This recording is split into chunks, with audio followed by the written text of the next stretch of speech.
अनंत कोटि ब्रह्मांड नायक राजा धीराज योगीराज परब्रह्म श्री सच्चिदानंद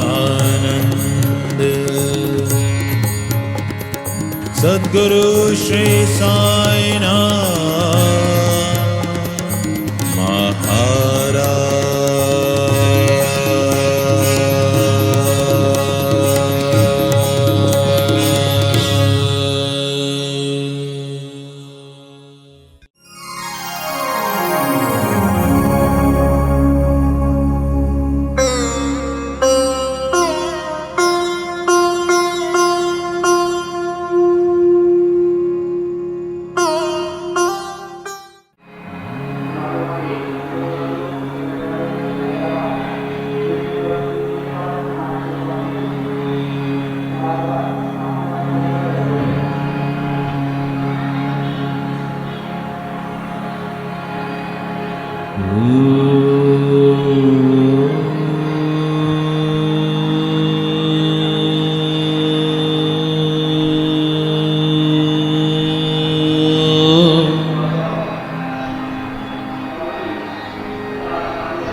वक्रतुंड महाकाय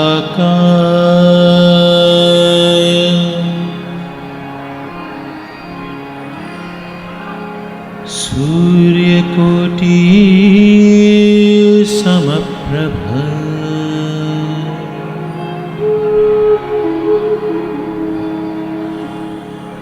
निर्विघ्नं कुरु मे देव सर्वकार्येषु सर्वदा।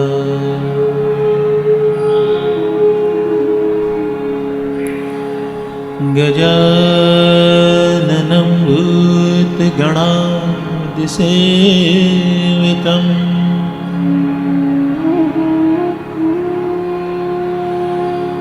कपित्तजम्बूफलचारुभक्षणम्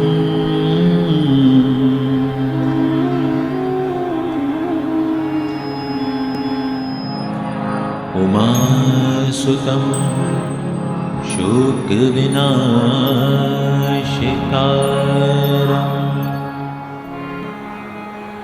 नमामि विघ्नेश्वर पादपङ्कजम्।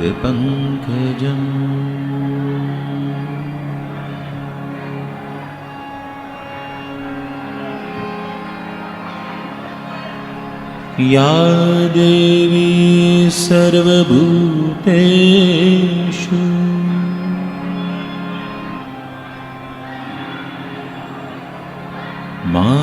मातृरूपेण संस्थिता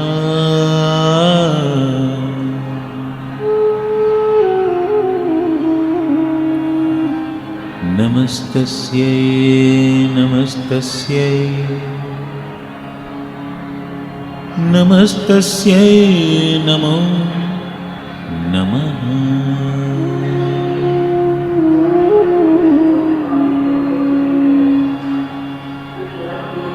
नाहं वसामि वैकुण्ठे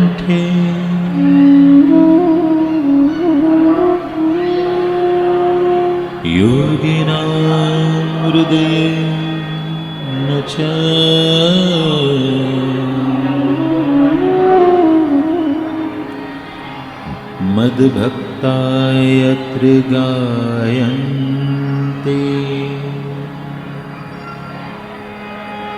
तत्र तिष्ठामि नारद।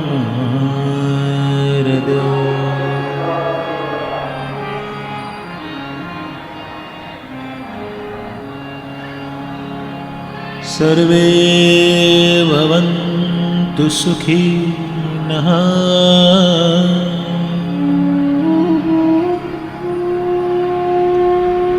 सर्वे सन्तु निरामया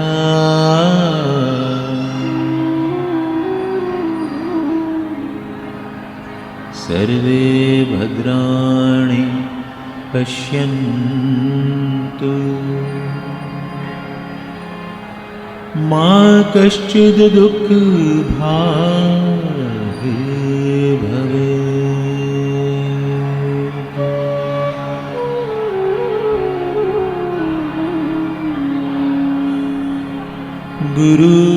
गुरुर्ब्रह्मा गुरुर्विष्णुः गुरुर्देवो महेश्वरः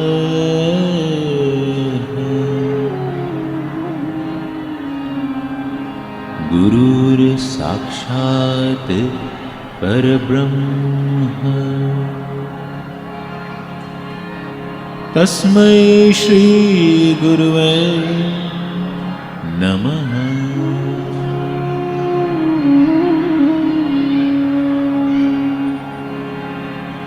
त्वमेव माताश्च पिता त्वमेव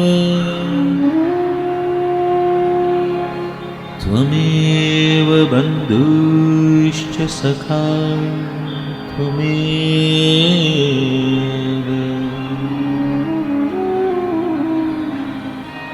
त्वमेव विद्या द्रविणं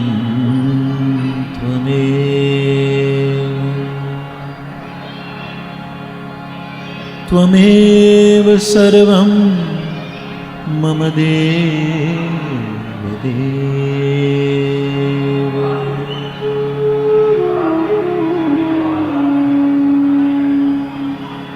मेरा मुझ में कुछ नहीं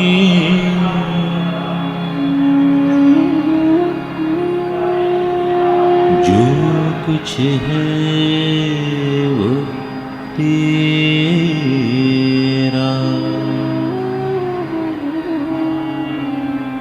तेरा तुझको सौंपते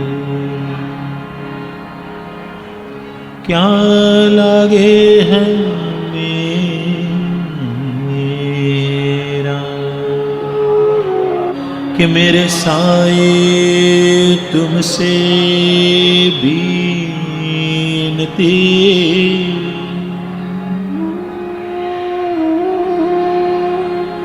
दोनों साथ रखे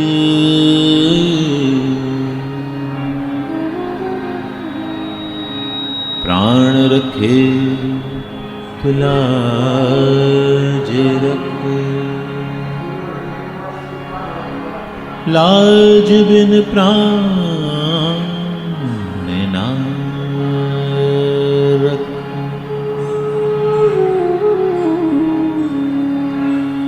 सुधास्त्राविणं तिक्तमप्य प्रियं तं तरुकल्पवृक्षादिकं साधयं तम् सदा निम्बवृक्षस्य मूलादिवासा सुधास्त्राविणं तिक्तमप्य प्रियं तं तरुकल्पवृक्षादिकं साधयन्तं नमामीश्वरं सद्गुरुं साईनाथम्। अनेक जन्मार्जित पाप संक्षयो भवेद् भवत्पाद सरोज दर्शनात् क्षमस्व सर्वान् अपराध पूंज काम प्रसीद साईश सद्गुरु दयानिधे।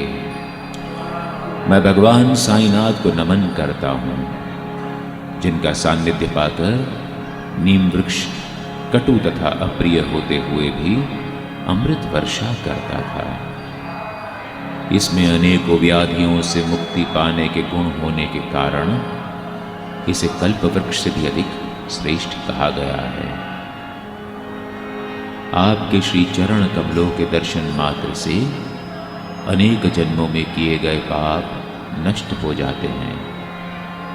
हे दयानिधि गुरुवर साईनाथ, मेरी पूजा से प्रसन्न होकर समस्त अपराधों को क्षमा करें।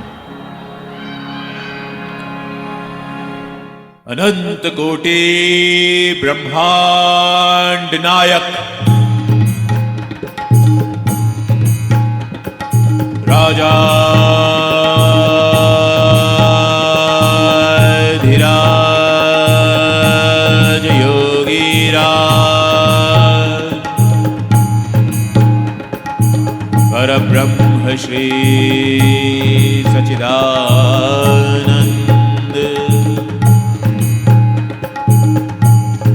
सद्गुरु श्री साईनाथ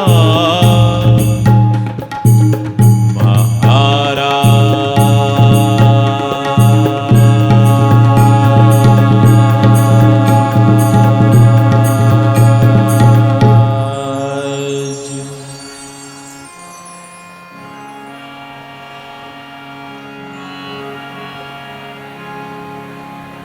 सुनाते तुम्हें साईं की ये कहानी,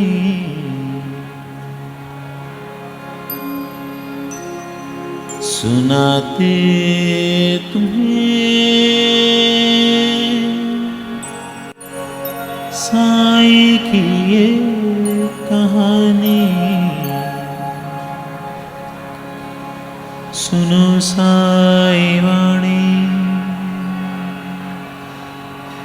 सुनो साईं वाणी, सुनो साईं वाणी,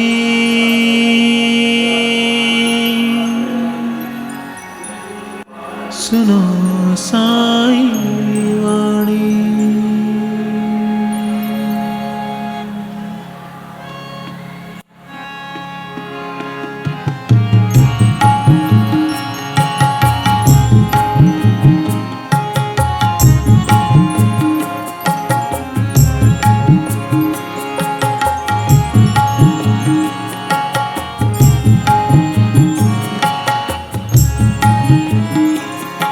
सुनाते तुम्हें साईं की ये कहानी, सुनाते तुम्हें साईं की ये कहानी।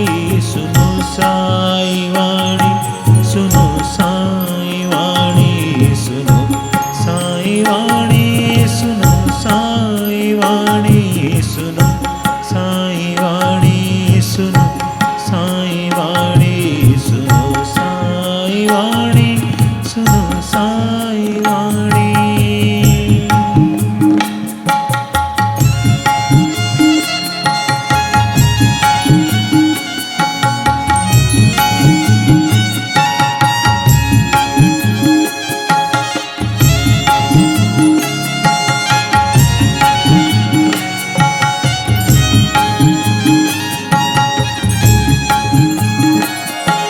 साईं का वादा जहाँ दुख होगा वो आ जाएंगे अपनी बाहें फैलाए।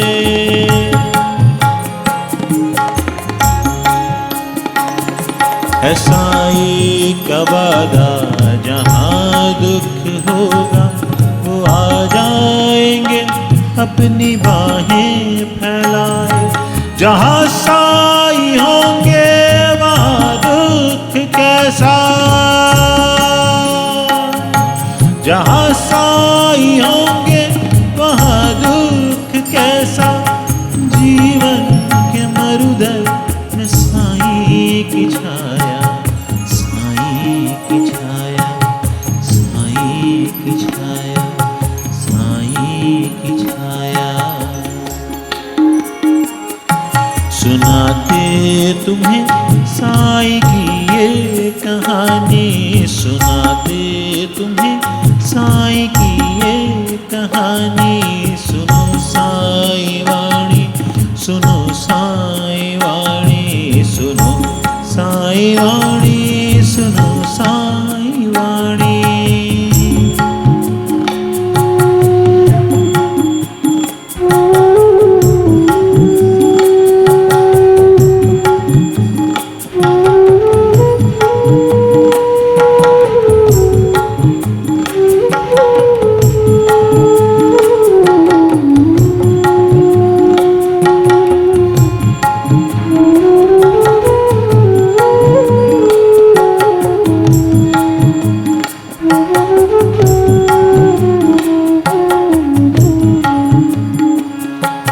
साईं की महिमा से शिरडी निराली, यहाँ एक बार वो जाए न खाली।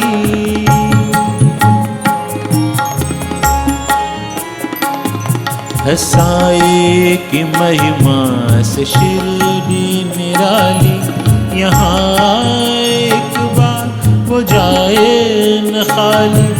साईं की महिमा से जगमग ये जीवन,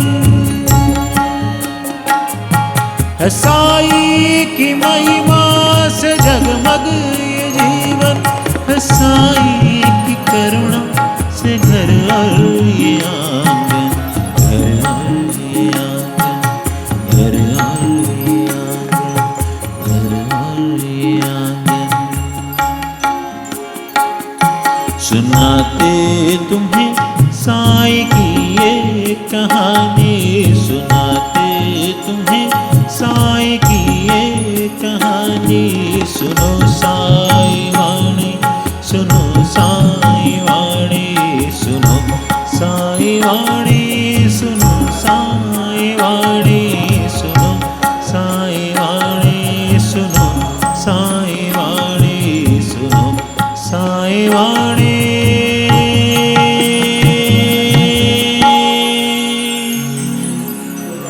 सुनो साईं वाणी।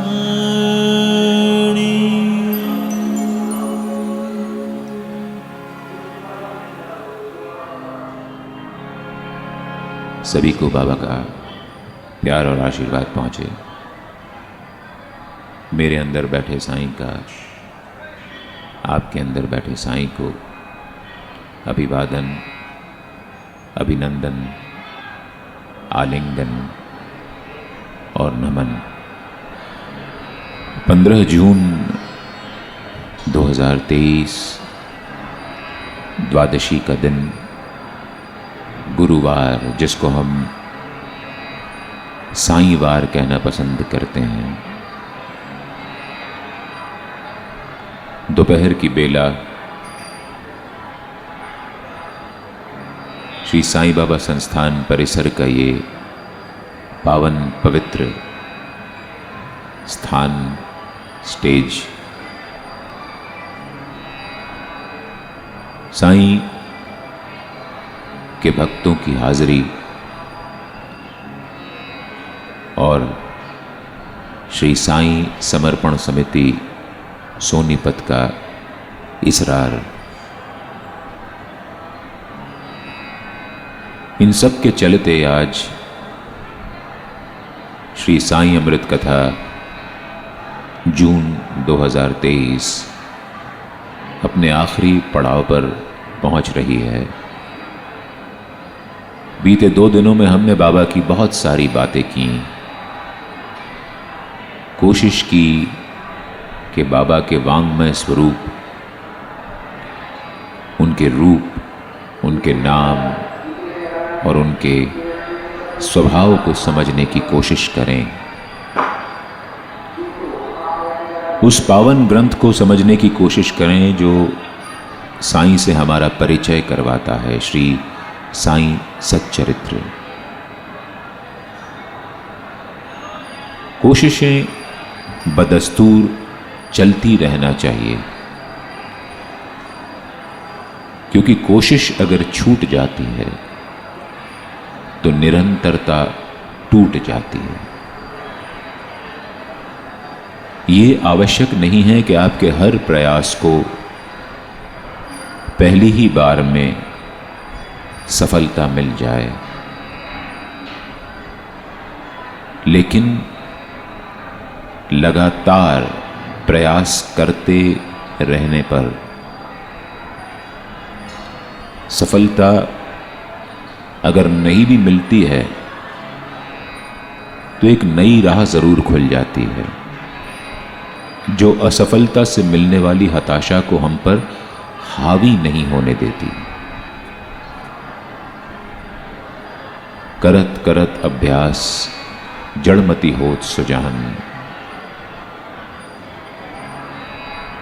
लगातार अभ्यास करते रहने से, साईं की भक्ति में निरंतरता बनाए रखने से साईं और हमारे बीच की दूरी शैने शैने घटती जाती है।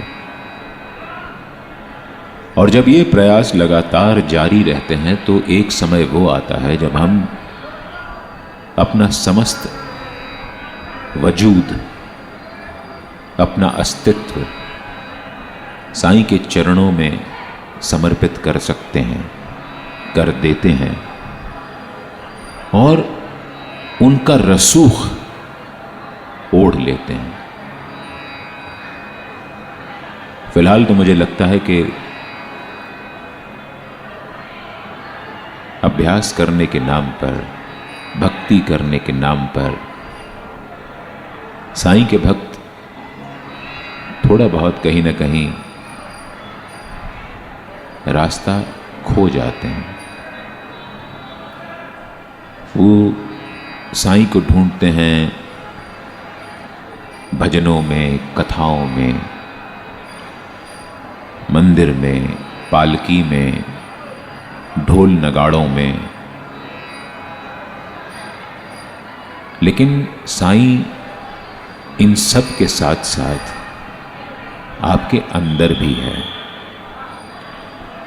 अगर आपने उसको अंदर ही ना झांका, उसको अंदर ही ना देखा,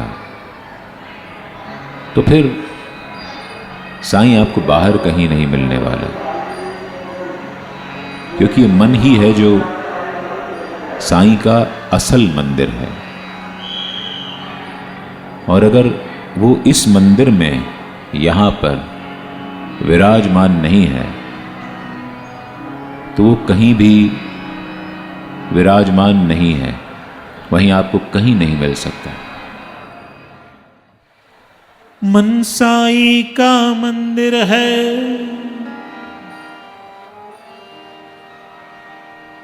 यहाँ मैल न आने देना।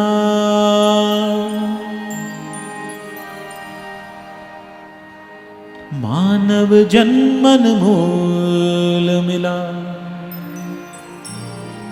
इसे व्यर्थ गवा न देना। मन साई का मंदिर है, यहाँ मैल न आने देना। मन साई का मंदिर है, यहाँ मैल न आने देना। मानव जन्मन मोल मिला, इसे व्यर्थ गवा न देना। शीश झुका साईं मिलते हैं, हो शीश झुका साईं मिलते हैं। झुका कर देख ले, हो शीश झुका साईं मिलते हैं। झुका कर देख ले, आ जाते हैं साईं, तू बुला कर देख ले। साईं नाम अति मीठा है, तू गा कर देख ले।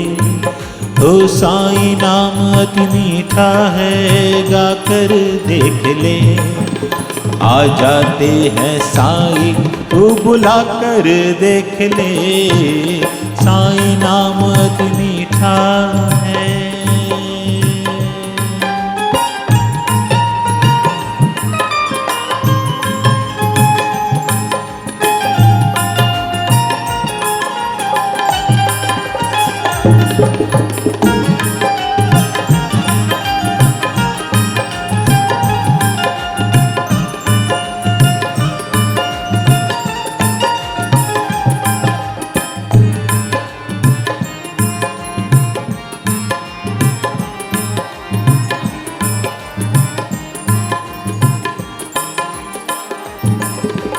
नाम स्मरण से आ जाते हैं, नाम स्मरण से। मरण और स्मरण में आधे स का फासला है। वो जो आधा स है वो आप हैं, स। आप स्मरण में इतनी शिद्दत से खो जाइए जितना मरने के बाद हम खो जाते हैं। जब आप स्मरण में मरण का भाव ले आएंगे तो बाबा के पास और कोई छुटकारा नहीं रहेगा कि वो दौड़े दौड़े आपके पास आ जाएं। नाम स्मरण से आ जाते हैं मेरे साईं बाबा, नाम स्मरण से आ जाते हैं मेरे साईं बाबा। आन से उनके कट जाती है हर व्याधि हर बाधा, साईं नाम को तू भी, ओ साईं नाम को तू भी सिमर कर देख ले, ओ साईं नाम को तू भी सिमर कर देख ले। आ जाते हैं साईं तू बुला कर देख ले, साईं नाम अति मीठा है।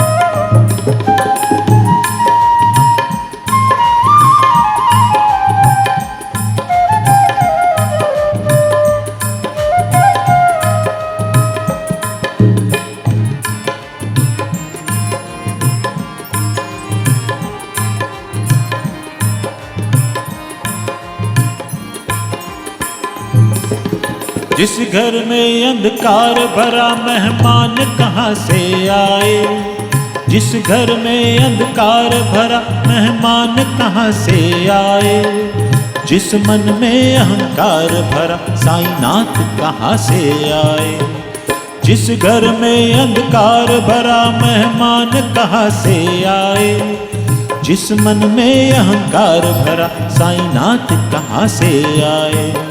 साईं नाम की ज्योत तू, ओ साईं नाम की ज्योत तू जला कर देख ले, ओ साईं नाम की ज्योत तू जला कर देख ले। आ जाते हैं साईं तू बुला कर देख ले, साईं नाम अति मीठा है तू गा कर देख ले, ओ साईं नाम अति मीठा है गा कर देख ले। आ जाते हैं साईं तू बुला कर देख ले, साईं नाम अति मीठा है गा कर देख ले। आ जाते हैं साईं तू बुला कर देख ले, तू बुला कर देख ले, तू बुला कर देख ले, तू बुला कर देख ले, तू बुला कर देख ले।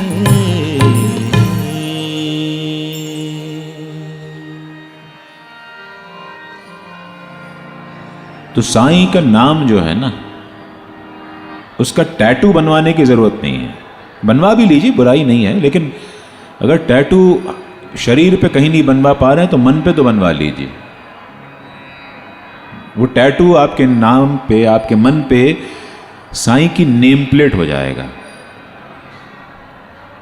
ठोक दीजिए नेम प्लेट को, जैसे अपने घर के दरवाजे पर ठोक देते हैं ना, फला फला सदन, फला फला भवन, फला फला कोठी। तो साईं के नाम की जो नेम प्लेट है वो अपने मन पे ठोक दीजिए, फिर वो परमानेंट रेसिडेंट हो जाएंगे आपके यहाँ के, स्थायी निवासी।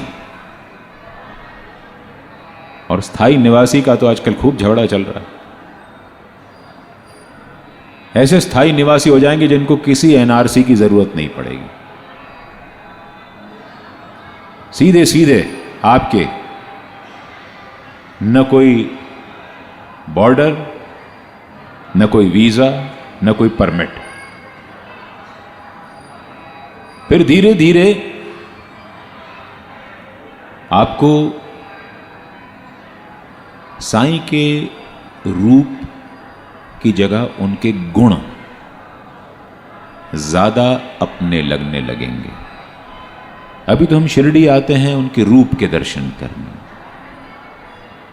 रूप के दर्शन में, और मैंने पहले दिन जिक्र किया था कि अपने मन की इच्छाओं में हम ये तय नहीं कर पाते हैं कि हमें उनके दर्शन करने हैं, अपने मन की मांगनी है। और यकीन मानिए, मैं तो अपने अनुभव से कह सकता हूं कि जब तक ये मैं एहसास करते हैं कि हम साईं के सामने से बिल्कुल निकल गए हैं, तब तक हमको यही समझ में नहीं आता कि हम साईं के सामने थे। हम तो इतना मांगने में मशगूल थे। पहले दिन की कथा पे जब ये बात मैंने की तो बाबा ने मुझसे करवाई, तो एक प्रश्न आया। कैथल की एक साईं भक्त है, उनका प्रश्न आया कि क्या करना चाहिए, दर्शन करना चाहिए या अपने मन की मांगना चाहिए? आप शिरडी क्यों आ रहे हैं, पहले इस बात का, इस प्रश्न का जवाब दीजिए।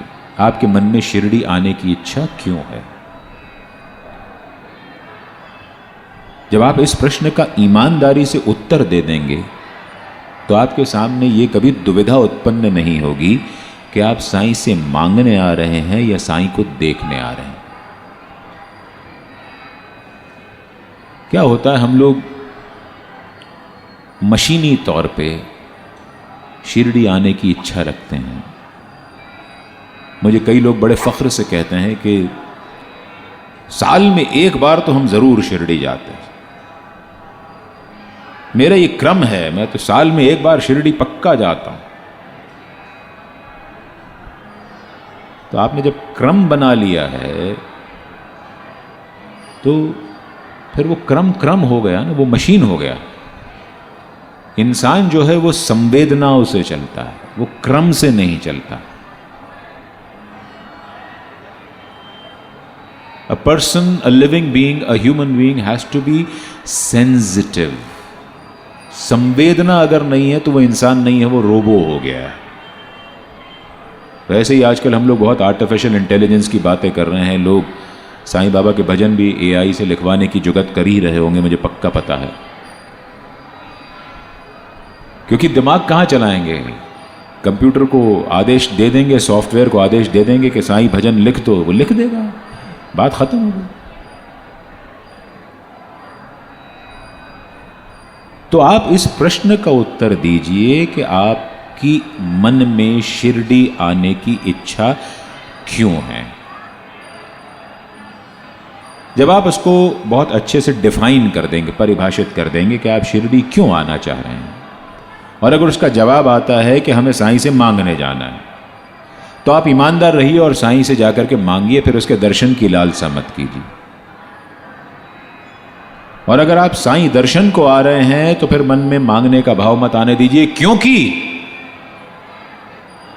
मांगते हम तब हैं जब हमको ये एहसास हो जाता है कि हमारे साईं में कहीं कमी है, उसको नहीं पता कि हमको कब क्या चाहिए।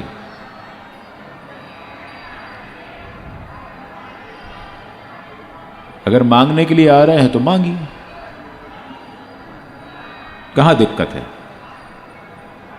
आप दुख में हैं, तकलीफ में हैं, परेशानियों से वाबस्ता हो रहे हैं, ऊहापोह चल रही है, असमंजस की स्थिति है, उलझने हैं, तकलीफें हैं, क्या साईं को नहीं पता? पता ही है। कभी यूं भी आ जाइए शिरडी के सारे दुख तकलीफ लेकर के आ रहे हैं और हंसते मुस्कुराते हुए साईं के सामने जाइए, कहना साईं शुक्रिया, तूने इतनी दुख तकलीफें दी हैं, इसका मतलब है कि तू हमें और अपने पास बुलाना चाहता है। क्योंकि इंसानियों पे तो फिट बैठता है बिल्कुल कि दुख में सुमिरन सब करें, सुख में करें न कोई। और जो सुख में सुमिरन करे उसे दुख काहे को होए। लेकिन इसको थोड़ा सा उल्टा पकड़ेंगे हम इसको, कि जो दुख में भी शुक्रिया अदा करे उसे दुख कभी ना होए। आप साईं को शुक्रिया अदा कर दो कि तमाम दुख तकलीफों के बावजूद भी उसने आपको जिंदा रखा है। लड़ने का हौसला मांगो उससे और उससे कहो कि तुम इस लड़ाई में मेरे साथ रहना बस। और फिर देखना कि उस लड़ाई में आपकी हार कभी नहीं होगी। मांगो तो सही, उससे क्या मांगना है, उसका साथ मांगो। नहीं दे तो नाम बदल देना मेरा। साथ ना दे साईं, सच्चे मन से मांगो तो परिभाषित करो, लिखो, अपने मन में लिखो कि शिरडी आने का हेतु क्या है, ध्येय क्या है, इच्छा क्यों है। और जब बहुत ईमानदारी से इसका जवाब दोगे तो अपने आप जवाब मिल जाएगा कि साईं को देखना है, ये साईं से मांगना है। As simple as that. तो कल की बात हम उसको अनुसंधान में लाते हैं। हमने कल बात की थी, आखिरी हिस्से में कथा के कुछ धर्म पे बात पहुंच गई थी कि मस्जिद माई जो है वो हमको धर्म, अर्थ, काम और मोक्ष की उपलब्धि कराती है, हासिल करवाती है। और कल हमने कुछ बाबा की मर्जी से छूने की कोशिश भी की थी कि धर्म क्या होता है।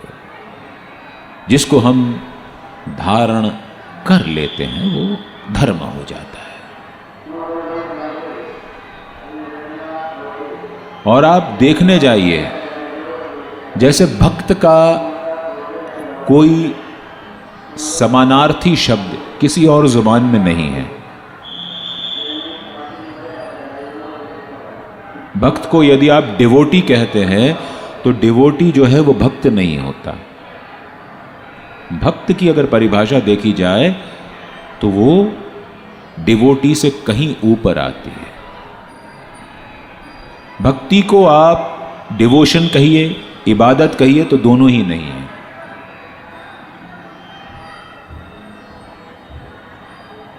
न अंग्रेजी भाषा में न किसी और भाषा में भक्त और भक्ति का कोई पर्याय नहीं है।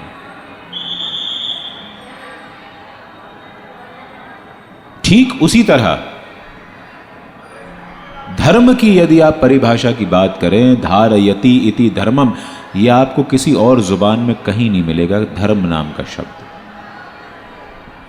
रिलीजन मिल जाएगा।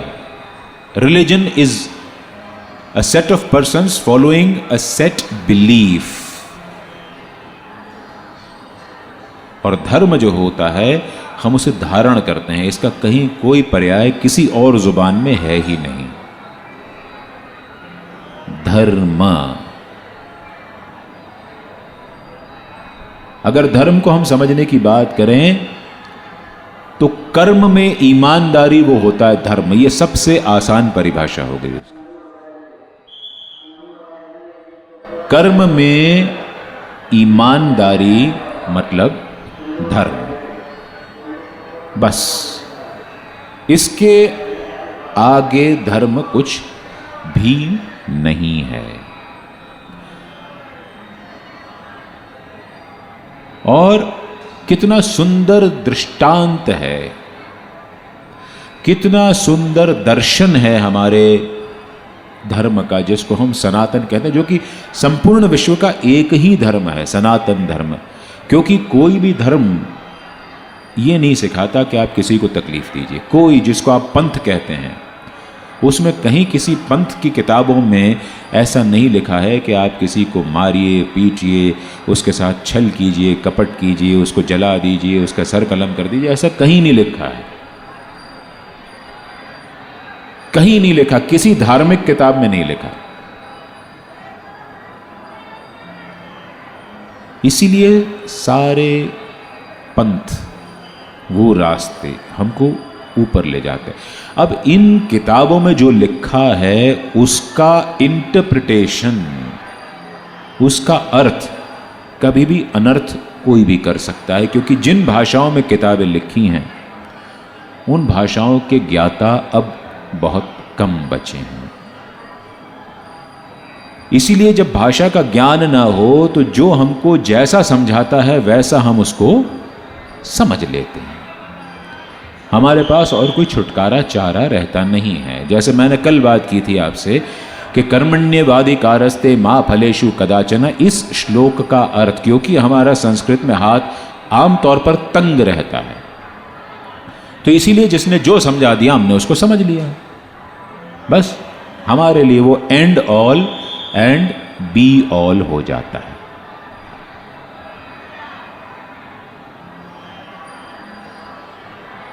तो धारयति इति धर्मम, तो जो सनातन है उसमें धर्म, अर्थ, काम और मोक्ष इस प्रकार से दिया हुआ है। यदि अर्थ आपको प्राप्त करना है तो धर्म पहले प्राप्त करना होगा। यानी अपने कर्म में ईमानदारी से यदि आप धनार्जन करते हो, धनोपार्जन करते हो, तो वो धन कलंकित नहीं होता, उस धन में दोष नहीं होता। इसीलिए जब भी उपलब्धियां हमारी गिनाई जाती है, मानव तन की, मानव जन्म की उपलब्धियां गिनवाई जाती हैं, तो धर्म, अर्थ, काम और मोक्ष, यही ऑर्डर होता है। कभी यह नहीं कहा जाता पहले के अर्थ, काम, मोक्ष, धर्म, ऐसा नहीं लिखा जाता।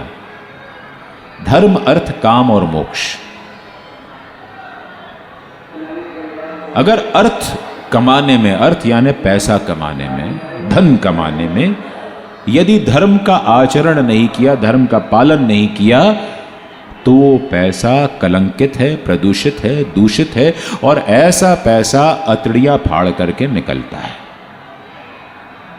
हमेशा तकलीफ दे करके जाएगा, बीमारियां हो जाएंगी, तनाव बना रहेगा, बच्चा जुए में हार जाएगा, आप जुए में हार जाएंगे, बच्चा आपको तकलीफ देगा, पत्नी छोड़ करके चली जाएगी, असाध्य बीमारियां हो जाएंगी, इलाज में बहुत खर्चा होगा, छापे पड़ जाएंगे, सब कुछ हो जाएगा।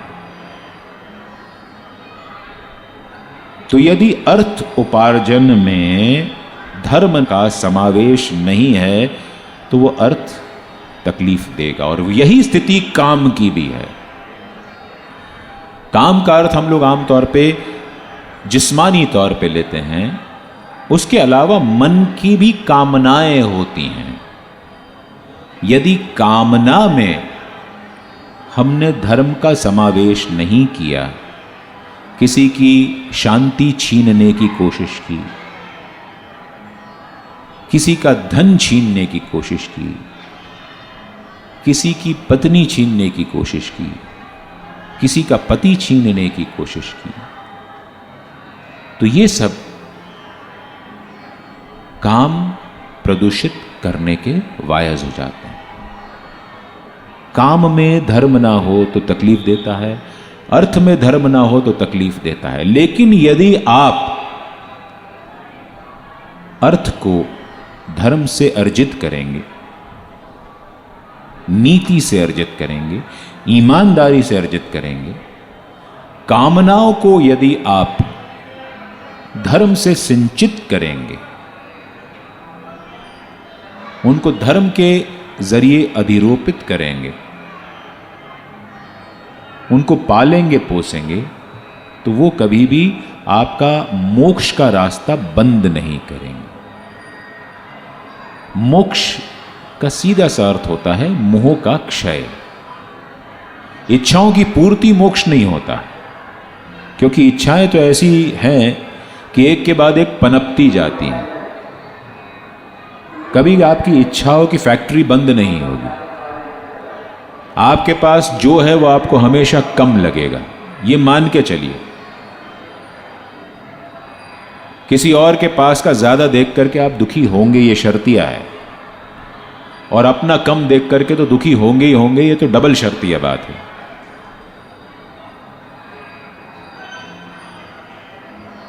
इच्छाओं का पूरा हो जाना मोक्ष नहीं है, इच्छाएं अधूरी रहने पर भी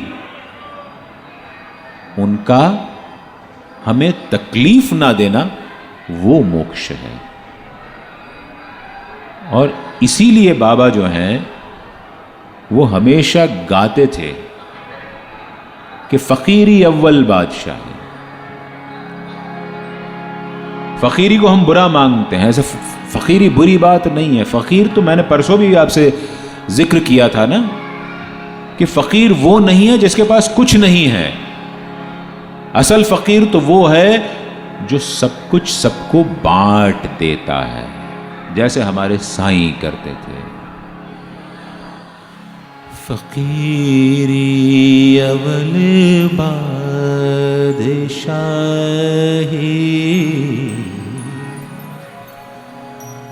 अमीरी से लाख सवाई, गरीबों का अल्लाह भाई। कितनों ने श्री साईं सच्चरित्र में इसको पढ़ा है कि बाबा ऐसा गाते थे, गरीबों का अल्लाह भाई, गरीबों का अल्लाह भाई, गरीबों का अल्लाह भाई। मन लागो यार फकीरी में, मन लागो यार फकीरी में, मन लागो यार फकीरी में, मन लागो यार फकीरी में, मन लागो यार फकीरी में, मन लागो यार फकीरी में, ओ मन लागो यार फकीरी में, मन लागो यार फकीरी में। जो सुख पायो राम भजन में,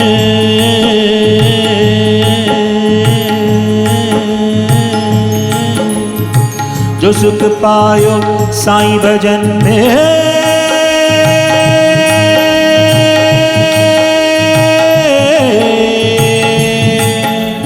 जो सुख पायो राम भजन में, वो सुख नाए अमीरी में। मन लागो यार फकीरी में, मन लागो यार फकीरी में, ओ मन लागो यार फकीरी में।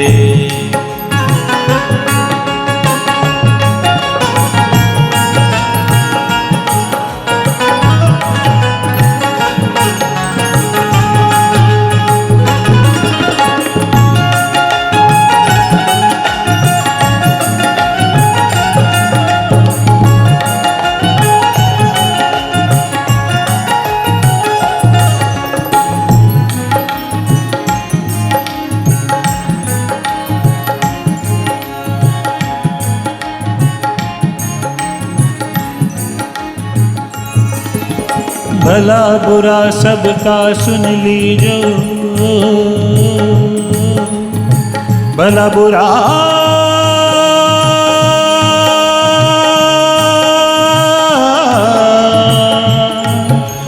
भला बुरा सबका सुन लीजो,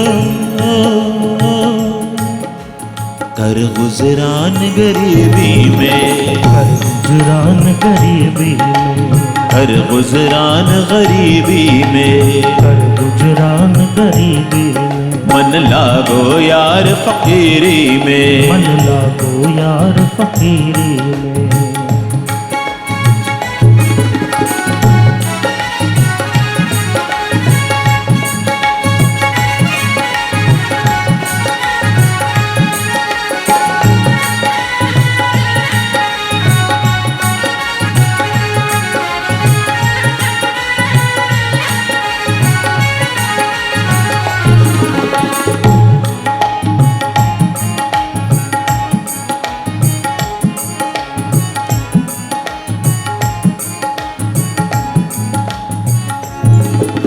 हाथ में कुंडी बगल में सोटा,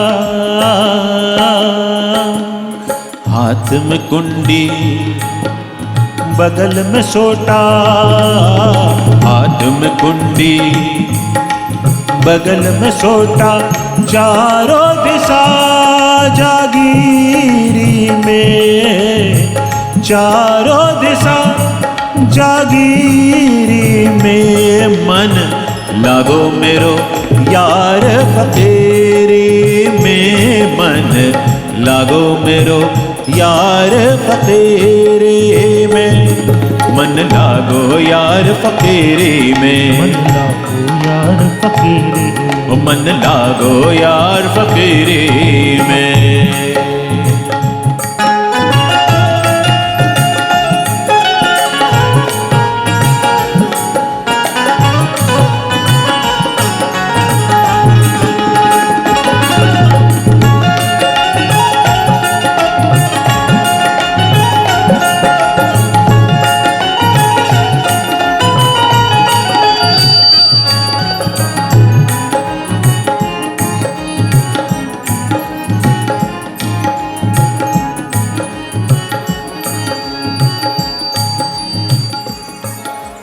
एक दिन ये तन खाक मिलेगा, एक दिन ये तन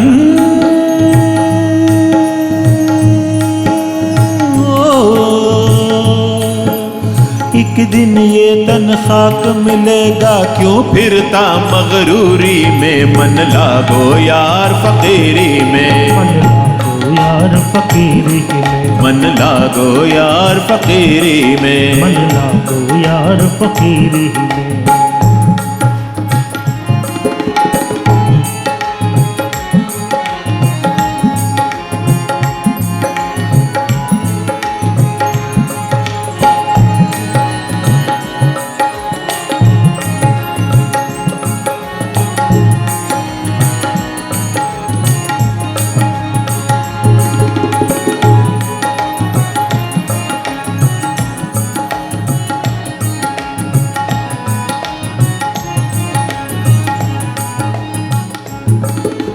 कहत कबीर सुनो भाई साधो, कहत कबीर,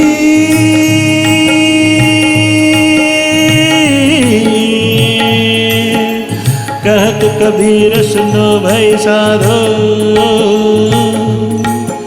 साहिब मिले सबूरी में, साहिब मिले सबूरी में, साहिब मिले सबूरी में, साहिब मिले सबूरी में। मन लागो यार फकीरी में, मन लागो यार फकीरी में, मन लागो यार फकीरी में, मन लागो यार फकीरी में, मन लागो यार फकीरी में, मन लागो यार फकीरी में, मन लागो यार फकीरी में, मन लागो यार फकीरी में, मन लागो यार फकीरी में, मन लागो यार फकीरी में,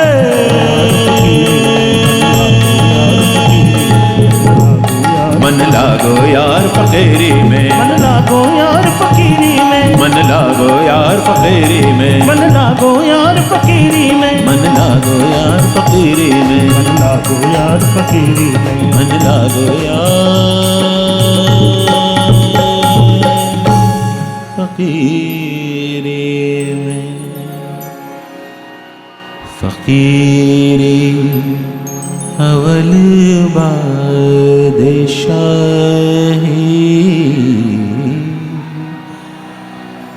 अमीरी से लाख सवाए, गरीबों का अल्लाह भाई,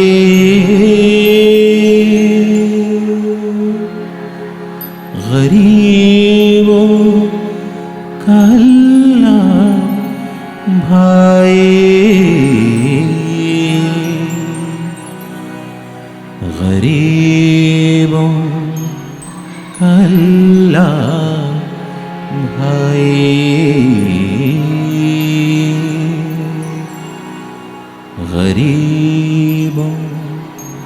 कल्ला आई।